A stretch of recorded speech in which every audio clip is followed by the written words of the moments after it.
What are the symptoms of diseases that are caused by deficiency of proper diet? A healthy diet. This means eating a wide variety of foods in the right proportions and consuming the right amount of food and drink to achieve and maintain a healthy body weight. A healthy diet provides the body with essential nutrition, fluid, macronutrients, micronutrients, and adequate calories.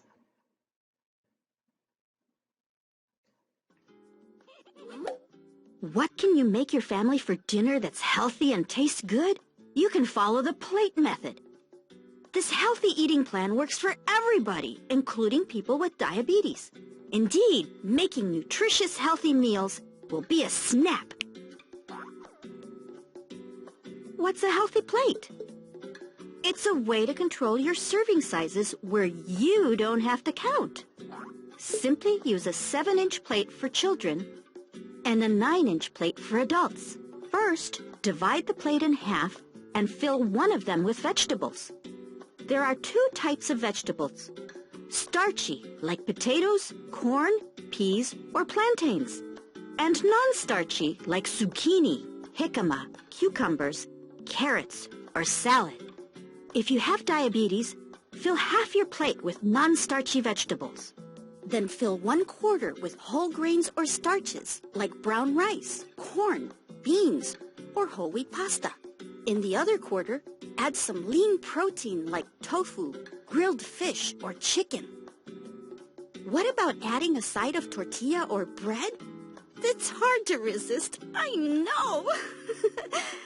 The trick is serve yourself a smaller portion of the other starches on your plate instead. To complete your meal, add a drink like unsweetened coffee, tea, or a glass of milk. But remember that drinking 8 ounces of milk affects your blood sugar just as it would if you ate another tortilla or a slice of bread. Or you can also choose water with a squeeze of lemon or lime. How you create your plate is up to you. You have many options, as long as you remember to follow these healthy guidelines. And ta-da! You're all set.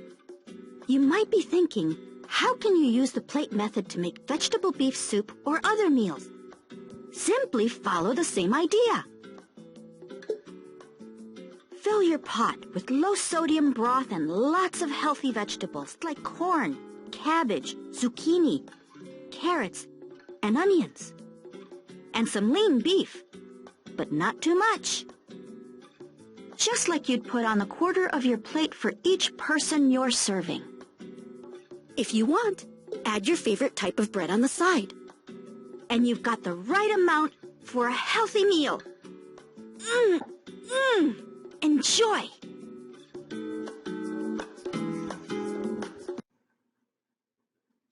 What causes nutritional deficiencies? The main causes of nutritional deficiencies include a poor diet that lacks essential nutrients, or disease or medication that impairs absorption, or both. The body is able to store some nutrients, so a deficiency may not be caught until the body has been without the nutrient for some time. Diseases caused by malnutrition. Did you know you can develop diseases caused by a lack of essential vitamins and minerals? It's true. Here are 4 reasons you need your daily dose of vitamins and minerals. Scurvy. Scurvy is a disease resulting from a deficiency of vitamin C. At one time, scurvy was common among sailors and pirates at sea longer than perishable fruits or vegetables could be stored. Scurvy does not occur in most animals because they can synthesize their own vitamin C. Humans, however, lack an enzyme which is necessary for synthesis and must obtain vitamin C through diet and/or supplementation. Rickets. The primary cause of rickets is vitamin D deficiency. Sunlight, especially ultraviolet light, lets human cells convert vitamin D from an inactive to an active state. The use of strong sunblock, too much covering up in sunlight, or not getting out into the sun can cause rickets. Beriberi. Beriberi is a disease in which the body does not have enough thiamine, vitamin B1. Beriberi occurs mostly in patients who abuse alcohol. Excess alcohol makes it harder for the body to absorb and store thiamine. Taking high doses of diuretics also will raise your risk of beriberi. Pellagra. Pellagra is a vitamin deficiency disease caused by a chronic lack of niacin, vitamin B3. Pellagra is common in people who obtain most of their food energy from maize. Pellagra frequently affects populations of refugees and other displaced people due to their unique long-term residential circumstances and dependence on food aid. Although most of these diseases are rare, they can occur through malnutrition, even in this day and age. The Professional Supplement Center offers a wide variety of doctor-recommended vitamins and supplements, as well as a registered nurse on staff to answer any questions you may have, as well as guide you towards products to optimize your health. Health benefits. Eating a diet rich in vegetables and fruits as a part of an overall healthy diet may reduce risk for heart disease, including heart attack and stroke. Eating a diet rich in some vegetables and fruits as a part of an overall healthy diet may protect against certain types of cancers. Diets rich in foods containing fiber, such as some vegetables and fruits, may reduce the risk of heart disease, obesity, and type 2 diabetes.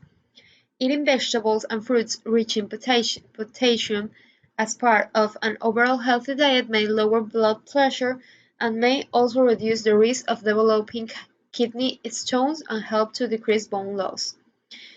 Eating foods such as vegetables that are lower in calories per cup instead of some other higher calorie foods may be useful in helping to lower calorie intake.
Symptoms of diseases caused by deficiency: xerophthalmia, vitamin A, blindness from chronic eye infections, poor growth, dryness and keratinization of the epithelial tissues, rickets, vitamin D, weakness in bones, bow legs, other bone deformities. Beriberi, thiamine, nerve degeneration, altered muscle coordination, and cardiovascular problems. Pellagra, niacin, diarrhea, skin inflammation, and dementia. Scurvy, vitamin C, delayed wound healing, internal bleeding, abnormal formation of bones and teeth. Iron deficiency anemia, iron, decreased work output, reduced growth, increased health risk in pregnancy. Goiter, iodine, enlarged thyroid gland, poor growth in infancy and childhood, and possible mental retardation and cretinism.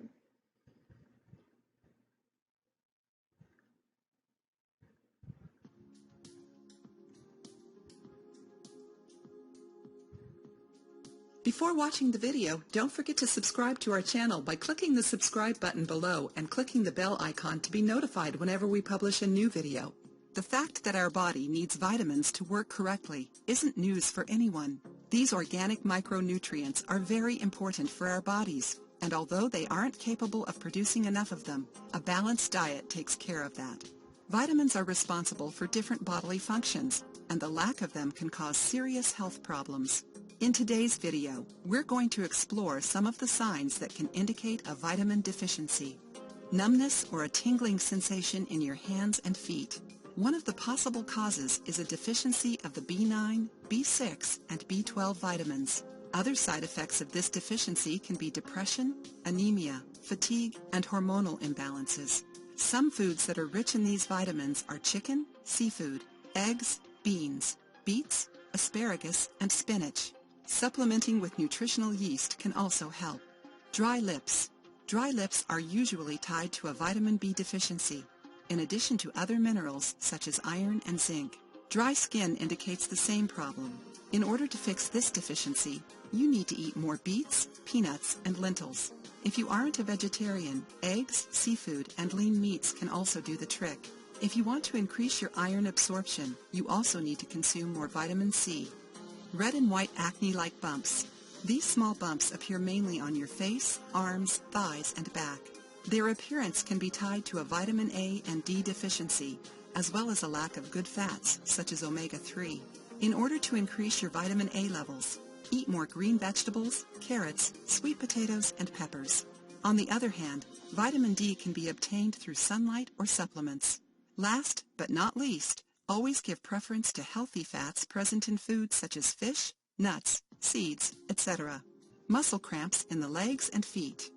If you're an athlete, you should know how to fix this problem. In order to prevent cramps, consume more magnesium, potassium, and calcium. These minerals can be found in bananas, apples, peanuts, sesame seeds, hazelnuts, zucchini, broccoli, and green leafy vegetables. Red scaly eruptions on your face. Our body doesn't store biotin since it's soluble. A lack of it can cause symptoms such as red splotches on your face. Our suggestion is that you eat boiled eggs, salmon, avocado, bananas, blueberries, nuts, cauliflower, and mushrooms. Hair loss. Just like the red splotches, hair loss is an indication of a biotin deficiency. This vitamin can normally be found in products that promise to help improve hair growth. If you liked the video, give it a thumbs up. Statistics. Iron deficiency is one of the most common nutrient deficiencies in the world, affecting more than 25% of people worldwide. Iodine deficiency is one of the most common nutrient deficiencies, affecting nearly a third of the world's population. In the United States, about 42% of people may be deficient in this vitamin. This number rises to 34% in older adults and 82% in people with dark skin, since their skin produces less vitamin D in response to sunlight. Studies indicate that up to 80 to 90% of vegetarians and vegans may be deficient in vitamin B12. About 44 and 50% of preschool-aged children in certain regions have vitamin A deficiency. This number is around 30% in Indian women.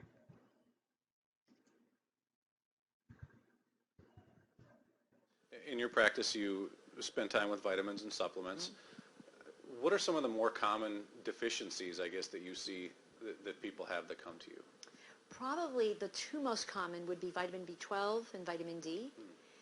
Those are the ones that are more routinely checked, so that you'll find those very, very often. Vitamin D deficiency is endemic. Basically, everybody has vitamin D deficiency because we spend so much time indoors. So that's common. But people with obesity, interestingly, have lower levels of vitamin D. than somebody who's not insulin resistant or obese. So when I see those really low levels in somebody who's overweight, I already know what part of the problem is. And yes, I have to give them vitamin D, but what will happen is actually the vitamin D will just be sucked into their fat cells, and so they'll still remain deficient in their bloodstream. So you've got to get the weight down, you've got to reduce the inflammation, and then they start absorbing the vitamin D, and that's very important. And vitamin D actually is important because it helps insulin resistance and helps the body, the metabolism.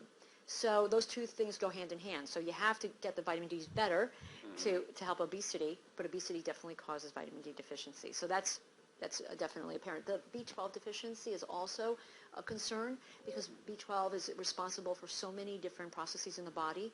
The metabolism is one. The nervous system is another. The brain certainly is affected by B12, and I see a lot of this, and I think a lot of this has to do with absorption problems. People are damaging their gut, and there's this concept of leaky gut that maybe leads down this path of poor absorption of many of these vitamins. Well, a lot of people want to try vitamins or supplements. There's millions of products out there. Is it best to get advice from a professional to know maybe what you might need instead of just cherry picking, the number of products that are out there? Yeah, absolutely. I mean, it is overwhelming. I go to the store and I see what the patients have to choose from, and I think, well, how are they going to make this decision? And then what I love is when the patients come into the office and I ask them to bring all the bottles of the stuff that they think they should be taking or they have been taking, and I am shocked at the quality or lack of quality in some of the products that they bring in. And these are common brands that are sold in every store, and they have a lot of fillers, a lot of things like soybean oil, and things that I'm thinking like, why are they in the supplement? What are they getting from this? So it's the fillers with it, and again, the quality of the product. And many of them are taking vitamin D. They bought it over the counter, but their vitamin D levels are still low. So I think they need to talk to somebody who has experience with supplements to understand which ones they're going to get the best results with.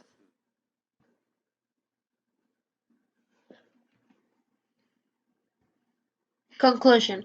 On my personal conclusion, the treatment for a nutritional deficiency depends on the type of severity of the deficiency. Your doctor will find out how severe the deficiency is as well as the likelihood of long-term problems caused by the lack of nutrients. Before deciding on a treatment plan, they may order further testing to see if there's any other damage. Symptoms usually fade when the correct diet is followed or nutrient is supplemented.